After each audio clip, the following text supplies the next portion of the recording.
Meantime, a rise in fuel prices is also fueling an increase in unsavory practices in the transportation industry, most notably among taxi cab drivers. The union president is now bringing this attention. It's a problematic issue, and our Cleopatra Murphy tells us more in this report.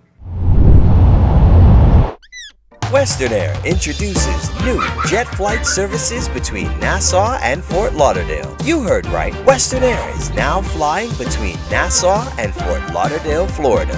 Whether you're flying for business, shopping, or taking the family on a quick getaway, Western Air is at your service. Less flight time, more you time. You bring your family, you bring your crew, and we'll bring ours. Western Air, we'll take you there. Now jetting to Fort Lauderdale, Florida. Ladies and gentlemen, welcome to Fort Lauderdale. An increasing number of taxi drivers are resorting to the unscrupulous practice of price gouging, with the cost of a ride catching many clients by surprise when they arrive at their destination. It's an issue President of the Bahamas Taxi Cab Union, Wesley Ferguson, says has become pervasive amidst rising inflation. A lot of taxi drivers have decided to take it upon themselves to increase their prices on their own, and that's why the government needs to move a little bit more swiftly and actually setting the price range for taxi drivers, or the regulator ought to give them the increase so it could be basically mitigated for them. It would mitigate the fact that they would be price gouging, and it will give the authorities a little bit more teeth when it comes to disciplinary measures against the taxi driver who overcharge. His appeal comes as the taxi union has asked government for an increase of 30% in fares in response to the rising cost of fuel that has now surpassed $7 per gallon in the country.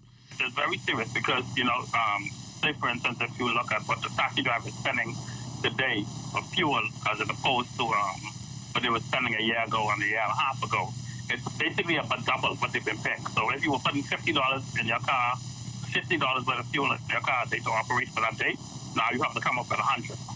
So it's really, really a burdensome. It has a burdensome effect on the taxi industry and on their finances. While not ideal, Ferguson says there's little that can be done about the price gouging because you cannot continue to operate a business at a loss, further calling on government to act sooner. He says it would also benefit passengers. It definitely will protect the consumer because the consumer will be aware of what the fare is before they get into the taxi. Ferguson says the taxi union has not received any feedback on the proposed increase it presented to government. For now, the plan is to wait a few more weeks to see if any relief comes soon. If not, then we would have to go in for the second round of negotiations and probably agitate a little bit more heavier than we're doing now because, it's really taxing on the taxi drivers who are operating, who must use the fuel and to operate their business every day. And they're operating basically at a loss. The taxi union joins the Unified Bus Drivers Union that is also appealing to government to increase fares due to rising fuel costs. Last month, Minister of Transport and Housing, the Honorable JoBeth Colby Davis, said no decision has been made with regards to taxi drivers' request, and she would continue to present those issues before Cabinet that would help to provide direction. For the Bahamas Tonight, I'm Cleopatra Murphy.